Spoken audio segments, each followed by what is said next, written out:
Cream. అదే 39 episode నేను లేను కాబట్టి కొంచెం నాలెడ్జి తగ్గినది గురుదేవా. అంత పెద్ద మంత్రాన్ని నేర్చుకోవడం చిన్న కిటుకు ఏమన్నా చెప్పగలరా? చెప్పేదను. ఉదయాన్నే మన బ్లడ్ కి ఏం రాస్తాం? జామ్. రీసెంట్ గా అమెరికన్ సినిమా ధూమ్. సినిమా బాగుపోతే మనం రాసుకునేది బామ్. రోజా గారు పూసుకునేది క్రీమ్. ఈ డైలాగ్ బాగుంటే రాఘవ చేసేది కలిపి చెప్పుడి. జామ్ ధూమ్ బామ్ క్రీమ్.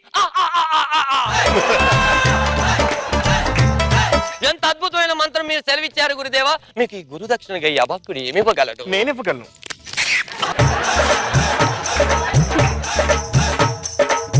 అట్లయిన చూడదని మరో మంత్రం ఉన్నది. లేదు, ఇప్పుడు ప్రస్తుతం ఈ ఒక్క మంత్రము చాలు. మీరు చాలించుడి. యువరాణి వెల్లుడి. ఏమైనది సుందరి? నేను అందంగా పుట్టడం నా తప్ప? నువ్వు అందంగా పుట్టడం అనుకున్నావు చూడు, అది నీ తప్పు. ఆపండి మీ చతురుడు. నేను అందంగా ఉండబట్టే కదా